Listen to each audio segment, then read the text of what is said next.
Every time you swipe a credit card, take a mortgage, finance a car, you're not just borrowing money, you're powering the global economy. And if you stop, it slows down. That's the uncomfortable truth. Right now, global debt sits above $300 trillion. That's governments, corporations, households, more than 3 times the size of the entire world economy. And here's the strange part.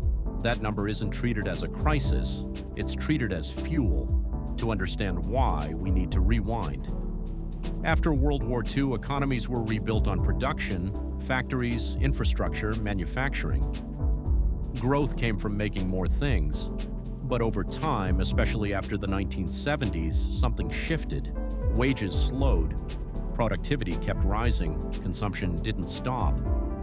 So how do you keep buying more when income isn't rising fast enough? You borrow. Credit cards expanded in the 1980s. Mortgage markets exploded in the 1990s and 2000s. Student loans ballooned. Governments ran deficits. Corporations issued bonds to buy back their own stock. Debt filled the gap between what people earned and what the system needed them to spend. Because here's the mechanism: GDP is driven by spending. Roughly 60% of most developed economies is consumer spending. When you spend, businesses earn. When businesses earn, they hire. When they hire, incomes rise. When incomes rise, spending continues. It looks like a loop, but here's the twist. Spending doesn't have to come from income. It can come from credit. When you borrow, you pull future income into the present. You spend tomorrow's money today. That boosts growth now. On paper, it works beautifully. A bank creates a loan. That loan becomes someone else's deposit. Money appears in the system. Demand increases. Asset prices rise. Confidence grows. Everyone feels richer until the bill comes due. Because debt isn't neutral, it comes with interest, and interest compounds. If incomes grow faster than debt, the system stays stable. If debt grows faster than incomes, pressure builds quietly.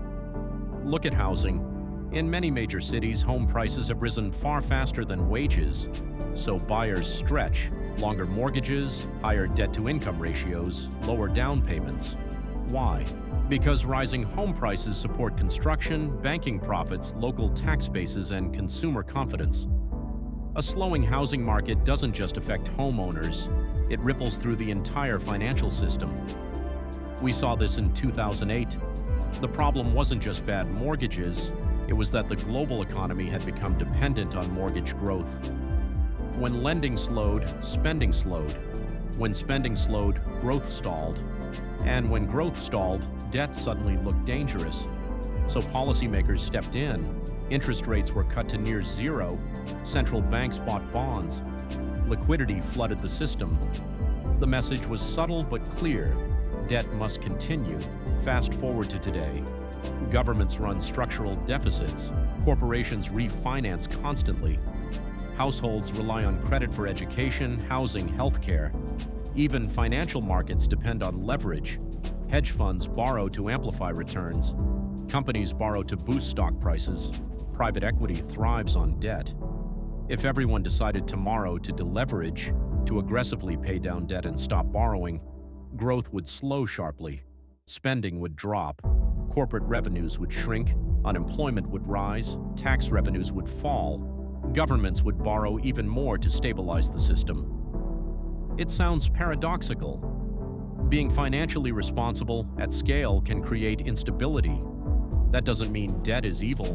Debt builds infrastructure, funds innovation, smooths consumption over a lifetime. A mortgage lets you live in a home while paying it off gradually.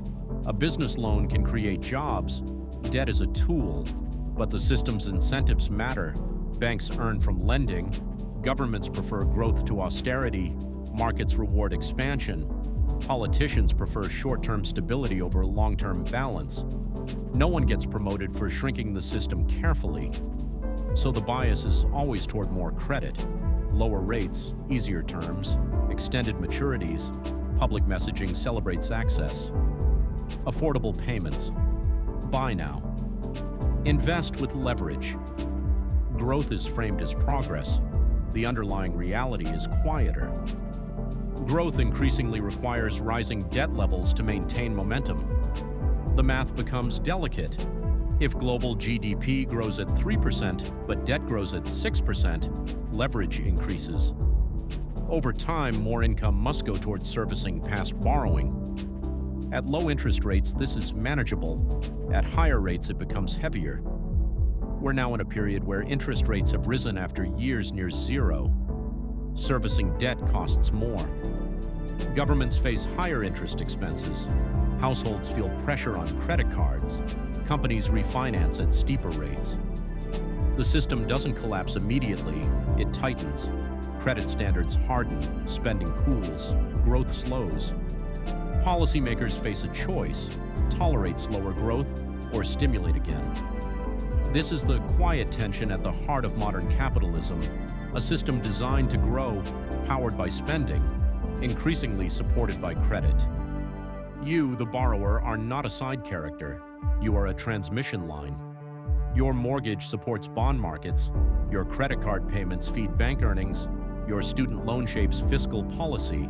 Your consumption data influences monetary decisions. Individually, your debt is personal. Collectively, it's structural. And here's the deeper question.